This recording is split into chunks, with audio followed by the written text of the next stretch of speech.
Liang उससे पूछती है, क्या तुम इस लड़की को जानते हो?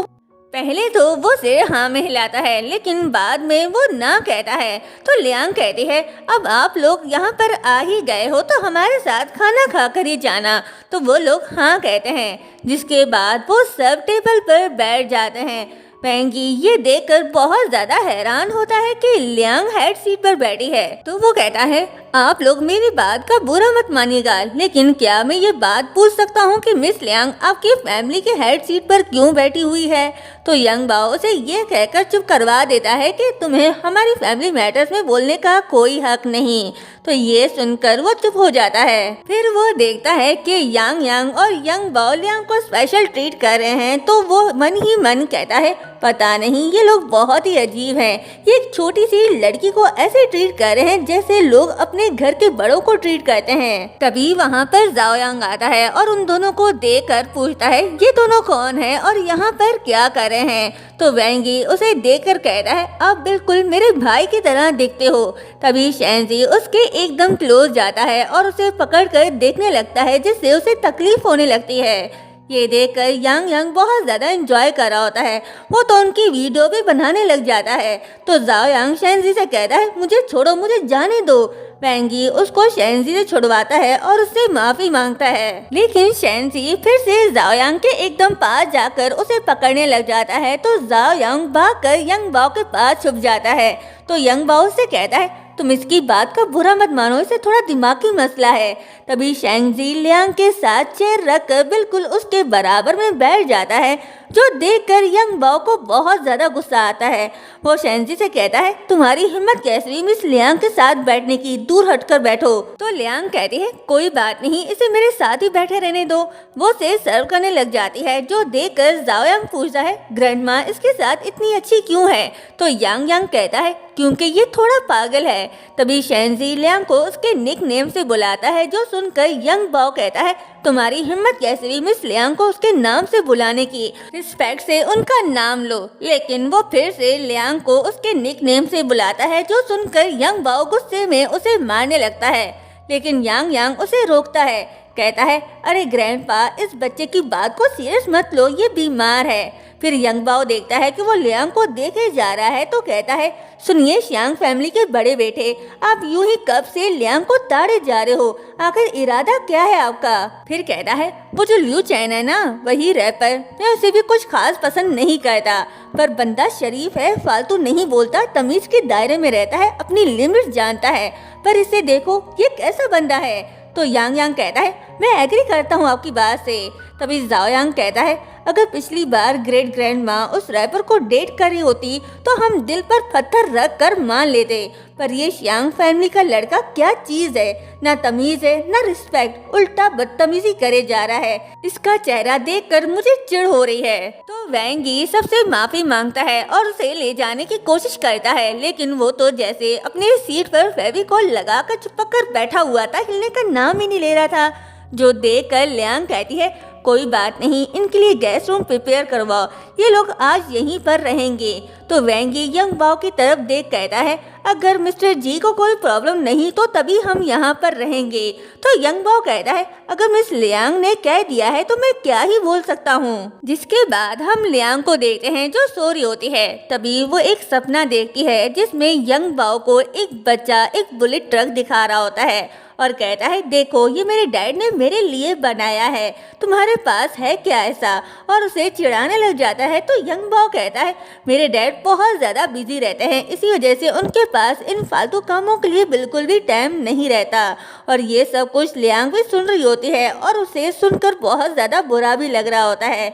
तभी वहाँ शिनयान आता है, जो यंग बाओ के लिए साइकिल लेकर आया था, जो देखकर वो बहुत ज्यादा खुश हो जाता है। शिनयान उससे पूछता है, तुम्हें ये साइकिल ज्यादा पसंद है या वो बुलेट ट्रक? तो वो कहता है कि मुझे ये साइकिल अच्छी लगी, क्योंकि ये आप मेरे लिए लेकर आए हो। तो वो उसे प्यार करता है और कहता है, नेक्स्ट टाइम मैं तुम्हारे लिए बुलेट ट्रक भी बनाऊंगा जब मेरे पास टाइम होगा। तो ये सुनकर यंग बाओ बहुत ज़्यादा खुश हो जाता है। जिसके बाद हम लियांग को देखते हैं, जो ये सब देखकर स्माइल करती है। प्रेजेंट में लियांग की आंख खुल जाती है। वो इस सपने से बहुत ज़्यादा परेशान होती है और मन ही मन कहती है, आज से पहले तो मुझे कभी भी ऐसे सपने नहीं आए, पता नहीं ये सब क्या चल रहा है। और तभी उसकी नज़र सामने पड़ती है तो उसे लगता है कि जैसे उसका शिनयान उसके सामने खड़ा हुआ है। वो उसे देखकर बहुत ज्यादा हैरान हो जाती है, लेकिन जब वो ध्यान से देखता है तो वो शेंजी होता है। वो एकदम से होश में आती है और कहती है, तुम यहाँ पर क्या करे हो? तो वो बोलने की कोशिश करता है और टूटे हुए वर्ड्स में कहता है, तुम मेरे सपने में आई थी। तो वो उसकी बात का मतलब समझते हुए पूछती है, मतलब तुम ये कहना चाह रहे हो कि तुमने भी सपना देखा? तो वो हाँ में सिर हिलाता है और तभी बाहर से शोर की आवाज आने लगती है। वेंगी सब लोगों को कह रहा होता है कि मेरा भाई पता नहीं कहाँ चला गया, मेरा भाई नहीं मिल रहा मुझे। जो सुनकर यंग बॉय एक सर्वेंट से कहता है, पता करो शेंजी कहाँ है। और वेंगी से कहता है, चिंता की कोई बात नहीं, उसे कुछ नहीं होगा, क्योंकि हमारे घर में चारों तरफ सिक्योरिटी बहुत टाइट है, इसलिए वो कहीं नहीं जा सकता। तभी एक सर्वेंट उसे बताता है कि उसने शेंजी को ऊपर लियांग के रूम में जाते हुए देखा था। जो सुनकर यंग बाओ को बहुत गुस्सा आता है। वो एकदम से जवान लड़के की तरह झप मारकर भागते हुए लियांग के रूम की तरफ जाता है। वहां पहुंचकर वो शेंजी को देखकर एकदम फ्रीज हो जाता है और उसे भी थोड़ी देर के लिए ऐसा लगता है कि उसके डैड सामने खड़े हुए हैं। पहले तो उसे अपनी आंखों पर यकीन नहीं आता, लेकिन जब वो ध्यान से देखता है तो वो शेंजी था। तो वो मन ही मन कहता है, पता नहीं क्यों, लेकिन इस आदमी को देखकर मुझे अपने डैड की याद आ गई। तभी वेंगी वहां आ जाता है और शेंजी को डांटने लग जाता है, जो देखकर लियांग को बहुत बुरा लगता है। वो यंग बाओ और उन सबको मना करती है, लेकिन यंग बाओ कहता है, नहीं, अगर आज हमने इसको डांटा नहीं तो उसे पता नहीं चलेगा कि ये काम गलत है, इसलिए ये डांटना बहुत जरूरी है। जिसके बाद वो यांग से कहता है कि इसे यहाँ से ले जाओ और लियांग से कहता है, इस लड़के की वजह से आपकी नींद खराब हो गई, क्या आप रेस्ट करना चाहोगी? तो वो कहती है, नहीं, मुझे लैब जाना है, मैं उसके लिए रेडी होंगी। नेक्स्ट सीन में हम लियांग और जिंग चौहान को देखते हैं जो लैब में काम कर रहे होते हैं। तभी उनके पास एक सीनियर प्रोफेसर आता है जो अपने साथ जोजो को भी लेकर आता है और जिंग चौहान से कहता है, तुम लोग अपने रिसर्च में मिस जोजो को भी पार्टिसिपेट करने दो। जिंग चौहान मना करने की कोशिश करता है, लेकिन तभी लियांग उससे कहती है, इसे आने दो, अच्छी बात है, हमारी थोड़ी हेल्प हो जाएगी। जो सुनकर वो उसे बताने की कोशिश करता है कि अच्छी लड़की नहीं है और उसने पहले भी बहुत बार उसके सारे रिसर्च के क्रेडिट खुद लिए थे।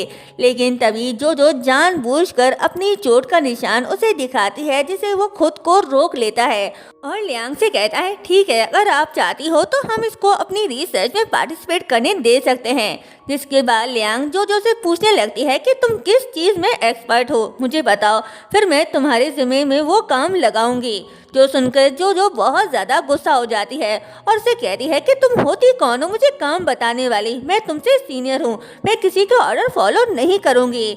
लेकिन जब वो देखती है कि जिंग चौहान जैसा जीनियस भी उसके ऑर्डर को फॉलो कर रहा है तो वो बहुत ज्यादा हैरान होती है। फिर लियांग एक डिफिकल्ट कैलकुलेशन को बिना किसी कंप्यूटर सिस्टम के कर लेती है तो वो शॉक्ड रह जाती है और लियांग से कहती है कि ये कैसे पॉसिबल है कि तुम बिना किसी कंप्यूटर सिस्टम के इतनी बड़ी कैलकुलेशन कर लो, मैं तुम्हें अभी गलत प्रूफ कर दूंगी। लेकिन जब वो कंप्यूटर सिस्टम के थ्रू कैलकुलेशन करती है तो वो एकदम करेक्ट नहीं करता, जो देखकर वो बिल्कुल शॉक्ड रह जाती है और मन ही मन कहती है कि इतना जीनियस कोई कैसे हो सकता है, और शर्मिंदा होकर वहाँ से लौट जाती है। घर आते ही लियांग उससे कहती है, माना कि जोजो ने पहले डिस्कवर किया, मगर सब्सटेंस की समझ तुम्हारी बेहतर है। जिंग चौहान झूठ कहता है कि मैंने पहले डिस्कवर नहीं किया, इसलिए मैं कई दिनों से मेहनत कर रहा हूँ।